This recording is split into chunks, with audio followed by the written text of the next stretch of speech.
Hello, everybody. Let's see you again. And let's start our lecture on astronomy course. Okay. So today we have lecture number 9 and the topic, the great chain of origin. You are linked through a great chain of origin that leads backward through time to the instant when the universe begins. The gradual discovery of the link in the chain is one of the most exciting adventures of the human intellect. In later lectures, you will study more of that story.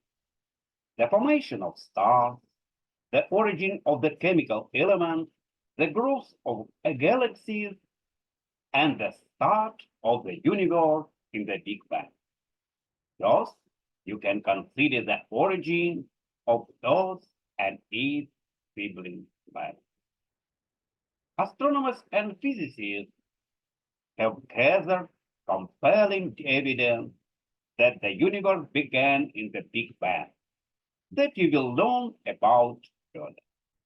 By the time the universe was 3 minutes old, the protons, neutrons, and electrons in your body had come into existence. You are made of very old matter, believe you or not, but it's true. Also, those particles formed quickly. They were not linked together to form many of the atoms that are common today. Most of the matter in the early universe was hydrogen, and about 25% was helium. Also, your body does not contain helium. It does contain many of those ancient hydrogen atoms, unchanged since the universe began. Evidence indicates that almost no atoms heavier than helium were made in the Big Bang. Within a few hundred million years after the Big Bang, matter began to collect to form galaxies containing billions of stars. You will learn in later lectures the amazing story of how nuclear reactions inside stars combine large mass atoms, such as hydrogen, to make heavier atoms. Generation after generation of stars cook the original particles, fusing them into atoms such as carbon, nitrogen, and oxygen that are common in your body. Even the calcium atoms in your bones were assembled inside stars. Most of the iron on Earth and in your body was produced by fusion of carbon atoms in the explosions ending the lives of massive stars.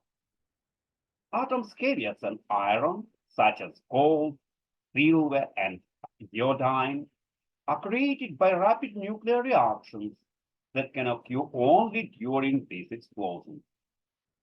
Iodine is critical to the function of your thyroid gland, and you probably have gold and silver jewelry or dental fillings.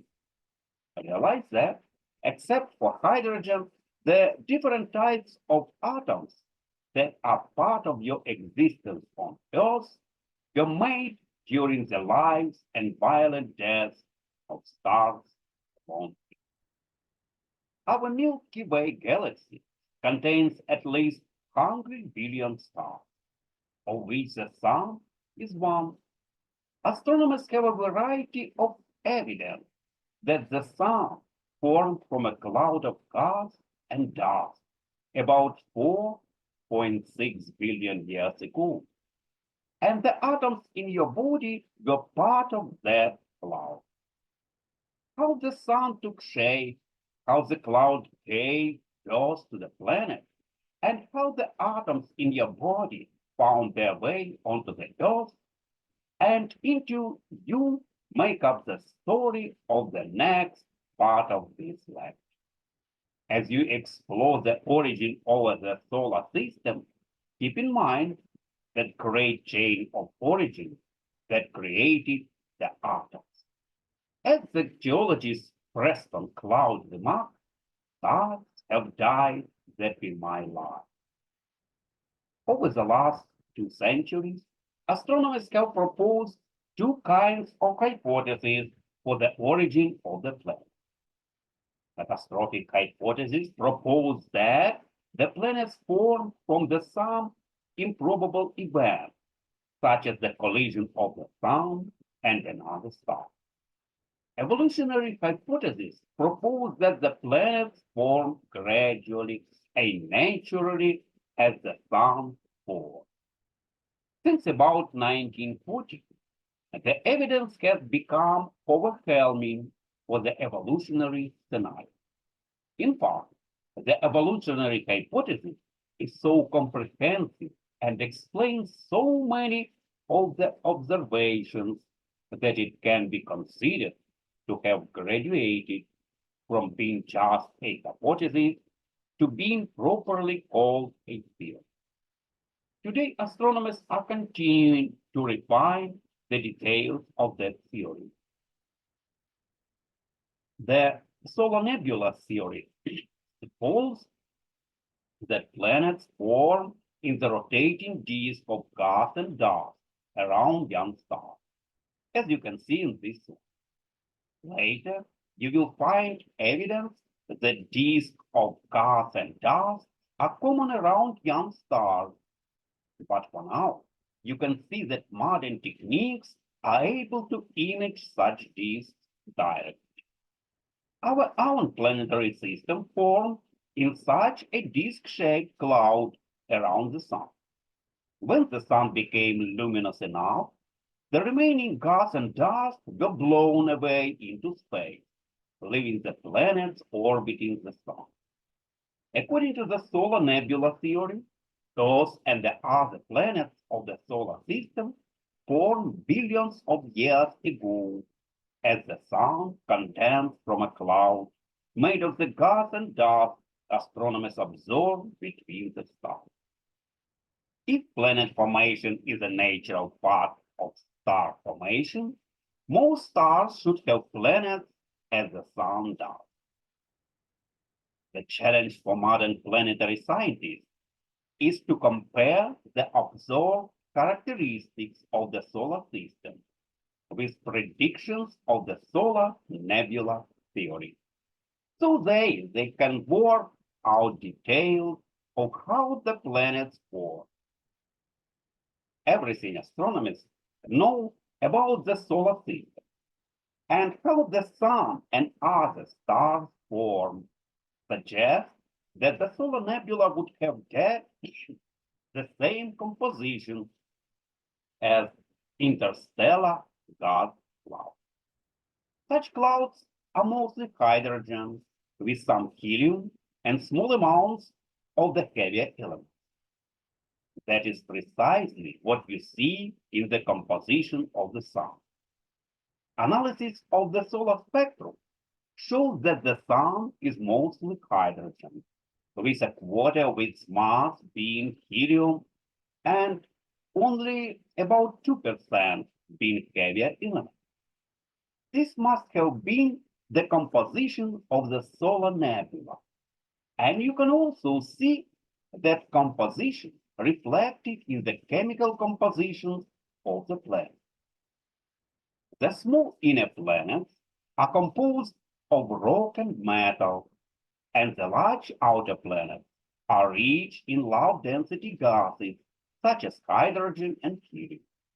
The chemical composition of Jupiter resembles the composition of the Sun.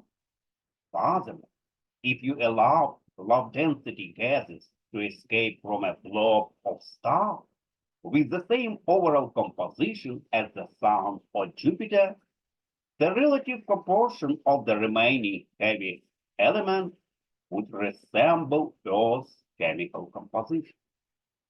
An important clue to understanding the process that converted the nebula gas into solid matter is the variation in density among solar system objects. You have already noted that four inner planets are small and have high density, resembling Earth, whereas the outermost planets are large and have low density, resembling Jupiter. Even among the four terrestrial planets, you will find a pattern of slight differences in density. Merely listing the observed densities of the terrestrial planets does not reveal the pattern clearly, because Earth and Venus, being more massive, have stronger gravity and have squeezed their interiors to higher density. The uncompressed densities, the densities the planets would have if the gravity did not compress them. Or, to put it another way, the average densities of their original construction material can be calculated using the actual densities and masses of each planet. In general, the closer a planet is to the Sun, the higher its uncompressed density. This density variation originated when the solar system first formed solid grains. The kind of matter that could condense in a particular region depended on the temperature of the gas there. In inner region, the temperature of condensation was evidently 1500 Kelvin or so. The only material that can form grains at that temperature are compounds with high melting points, such as metal oxides and pure metals, which are very dense. Farther out in the nebula, it was cooler, and silicate, sometimes called rocky material, could also condense in addition to metal. These are less dense than metal oxides and metal. Mercury, Venus, Earth, and Mars are evidently composed of a mixture of metals, metal oxides, and silicates, with proportionally more metals closer to the Sun and more silicates farther from the Sun. Even farther from the Sun, there was a boundary called the ice line, beyond which water vapor could freeze to form ice particles. Yet a little farther from the Sun, compounds such as methane and ammonia could condense to form other types of ice. Water vapor, methane, and ammonia were abundant in the solar nebula. So beyond the ice line, the nebula would have been filled with a bazaar of ice particles, mixed with small amounts of silicates and metal particles that could also condense there. Those ices are low density materials. The composition of Jupiter and the other outer planets include a mix of ice plus a relatively small amounts of silicates and metals. The sequence in which the different materials condense from the gas as you move away from the Sun toward lower temperature is called the condensation sequence. It suggests that the planets forming at different distances from the Sun should have accumulated from different kinds of materials in a predictable way.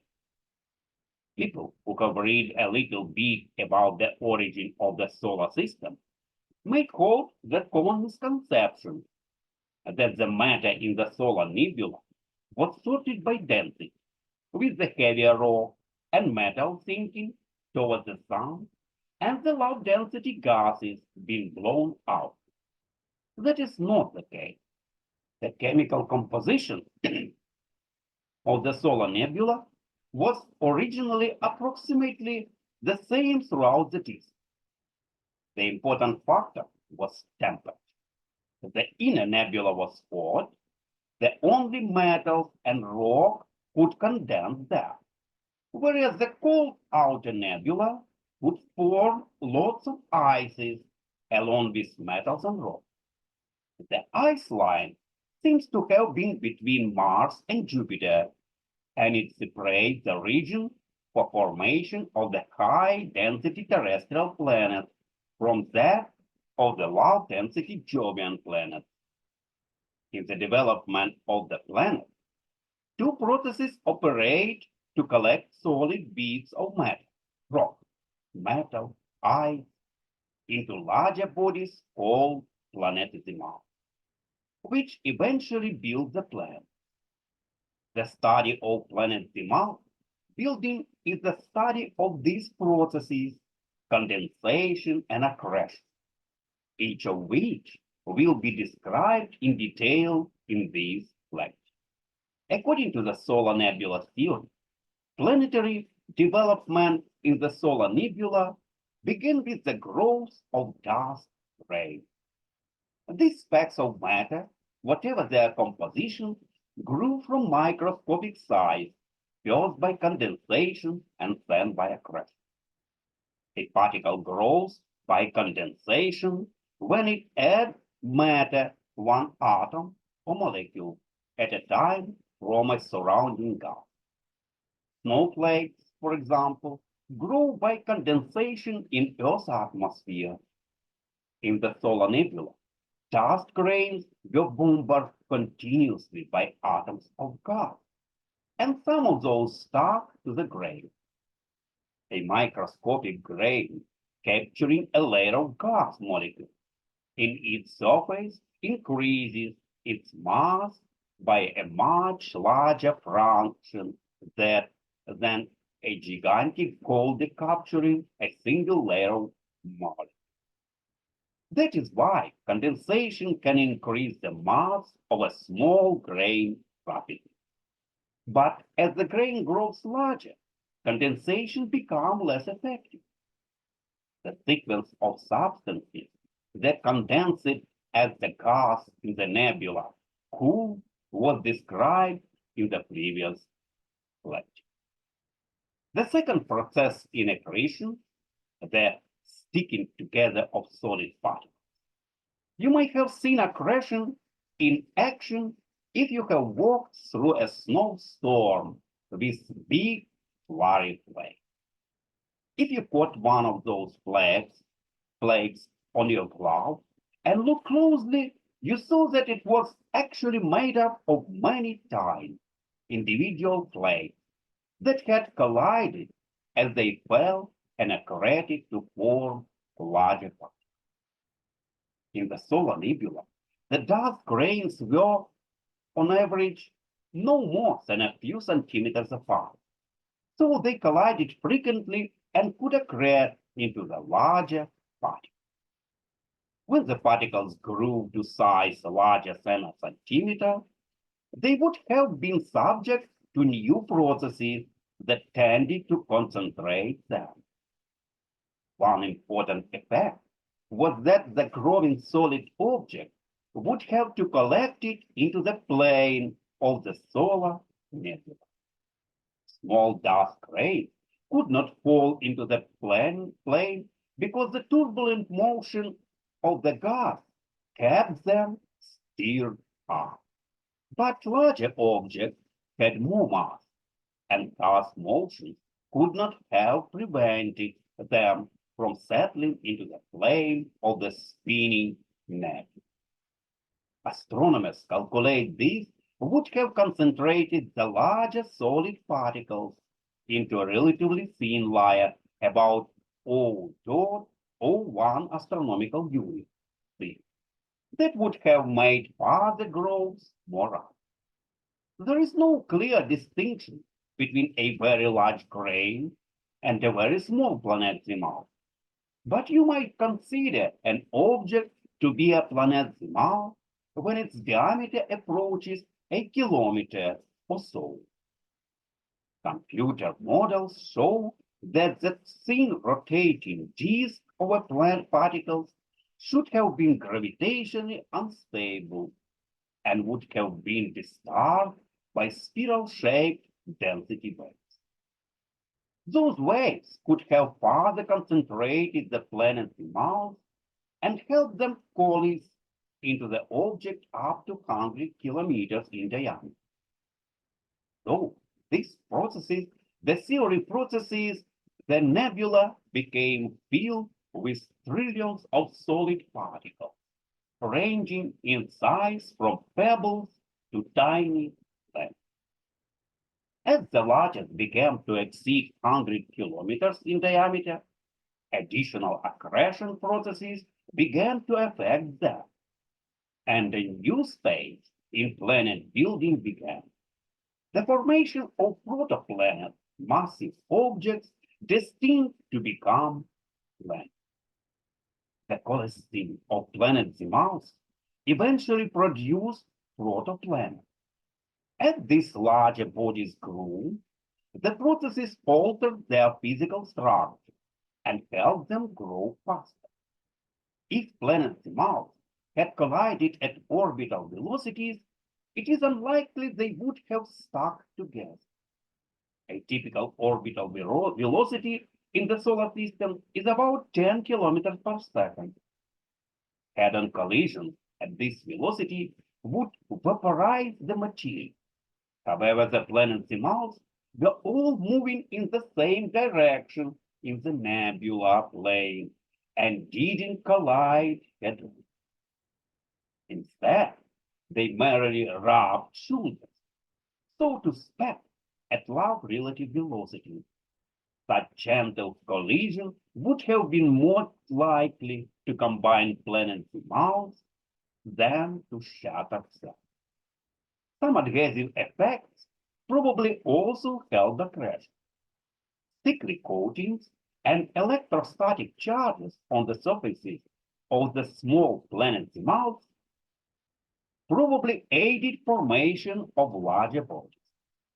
Collision would have fragmented some of the surface roof, but if the planet's mouth were large enough, the gravity could have held onto some fragments to form a layer of soil composed to crush rock.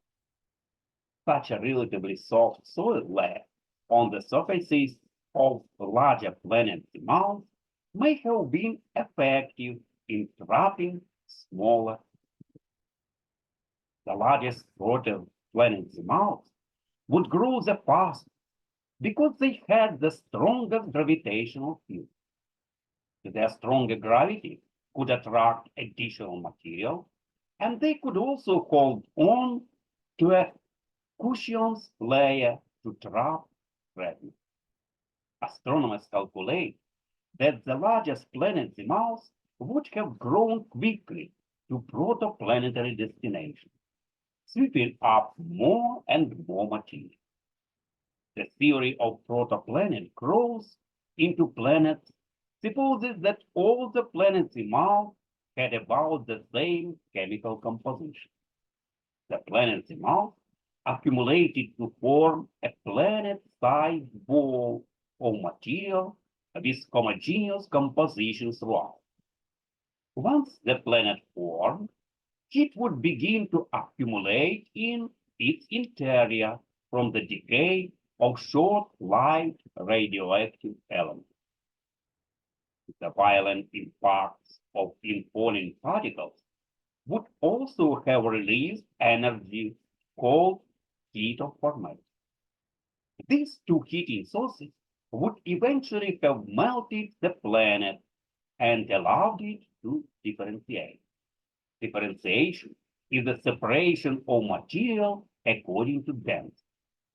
Once a planet melted, the heavy metals such as the iron and nickel, plus elements chemically attracted to them, would settle to the core, while the lighter silicates and related materials floated to the surface to form a low-density crust.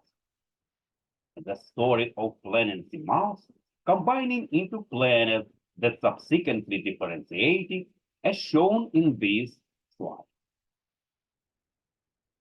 The process of differentiation depends partially on the presence of short-lived radioactive elements whose rapid decay would have released enough heat to melt the interior of planets.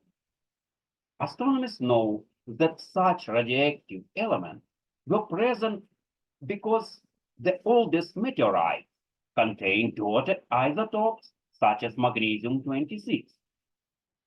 That isotope is produced by the decay of aluminum-26 with a half-life of only 4.74 million years. The aluminum-26 and similar short-lived radioactive isotopes are gone now, but they must have been present during the earliest part of the solar system's history.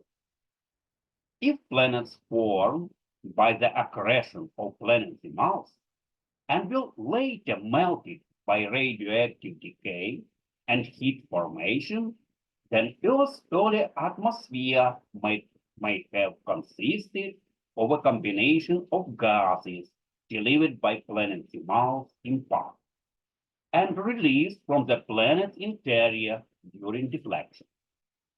The creation of a planetary atmosphere from a planet's interior is called outcast. Gives the location of Earth in the solar nebula. Gases released from its interior during differentiation would not have included as much water as Earth now has. So some astronomers think that Earth's water, even some of its present atmosphere and biosphere accumulated late in the formation of the planet of Earth swept up while volatile rich planetesimals. The icy planetesimals would have formed in the cool outer parts of the solar nebula and could have been scattered towards the terrestrial planets by encountering with the Jovian planets, creating a comet bombardment. According to the solar nebula theory, the Jovian planets would begin growing by the same processes that build the terrestrial planets. However, in the inner solar nebula, only metals and silicates could form solids. So the terrestrial planets grew really slowly. In contrast, the outer solar nebula contained not just solid beads of metals and silicates, but also plentiful ice. Astronomers calculate that the Jovian planets would have grown faster than the terrestrial planets and quickly become massive enough to begin even faster growth by a third planet building process. Gravitational collapse, drawing in large amounts of gas from the solar nebula. Protoplanets initially grew only by accumulating solid material because they did not have enough gravity to capture and hold large amounts of gas. In the warm solar nebula, the atoms and molecules of gas were traveling at velocities much larger than the escape velocities of the modest-sized protoplanets. Therefore, in their early development, the protoplanets could grow only by attracting solid bits of rock, metal, and ice. Once a protoplanet approached a size of 15 Earth masses or so, however, gravitational collapse would begin. In contrast, the terrestrial planet zone did not include ice particles, so those planets developed relatively slowly and never became massive enough to grow further by gravitational collapse. The Jovian planets must have reached their present size in less than about 10 million years. Before the sun became hot and luminous enough to blow away the remaining gas in the solar nebula, removing the raw material for further Jovian growth. As we will learn in the next part of lecture, disturbances from outside the forming solar system may have reduced the time available for a Jovian planet formation even more severely. The terrestrial planets, in comparison, grew from solids and not from the gas, so they could have continued to grow by accretion from solid debris left behind after the gas was released.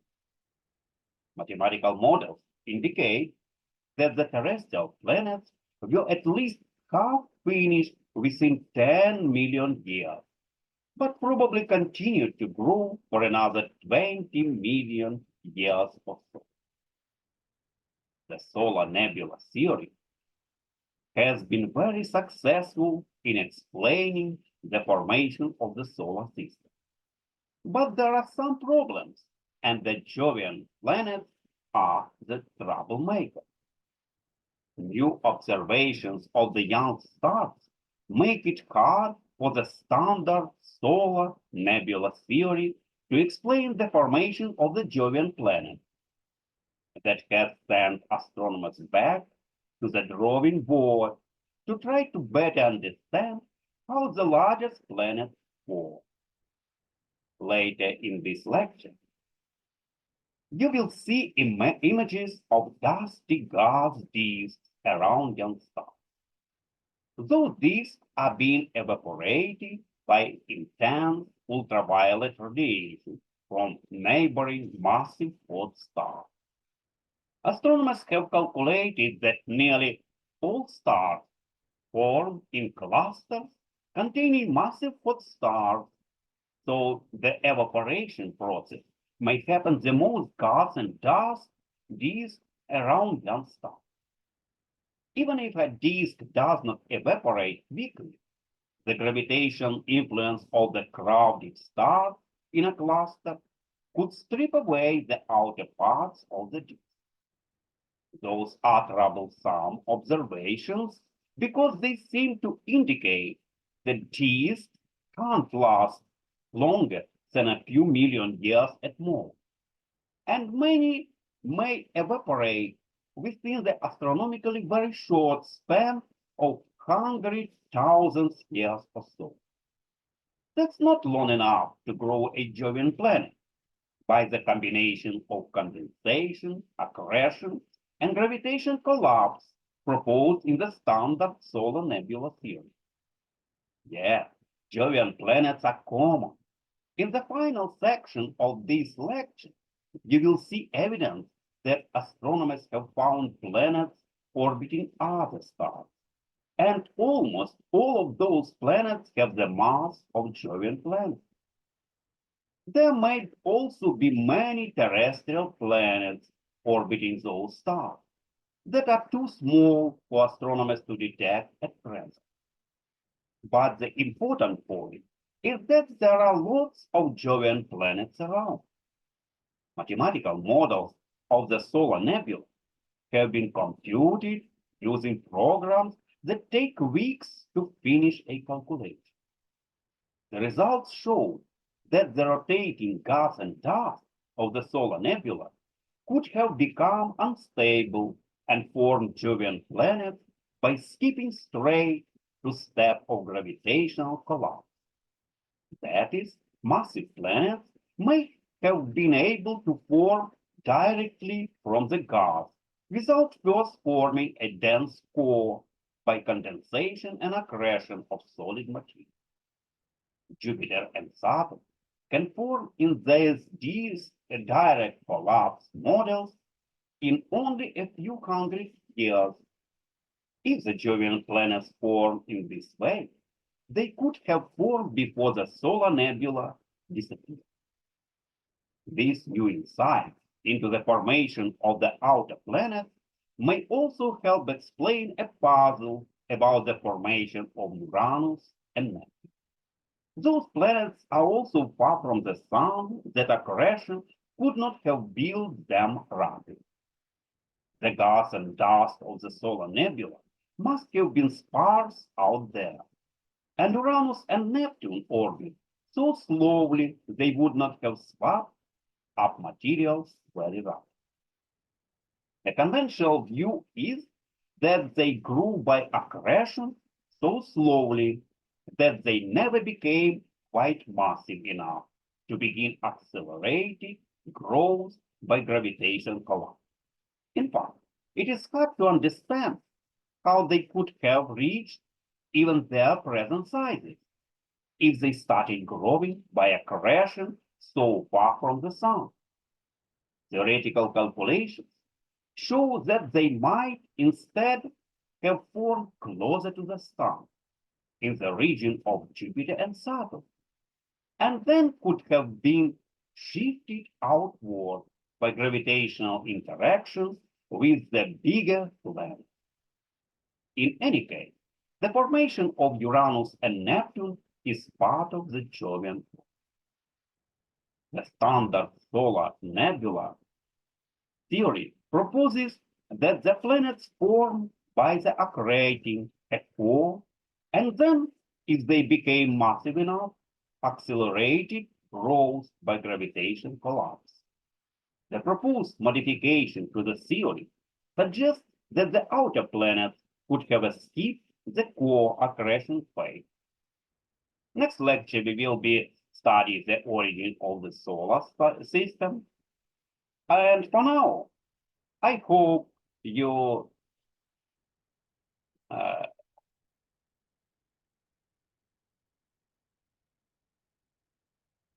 I, I hope you enjoyed this lecture, and I'm looking forward to see you next time. Bye.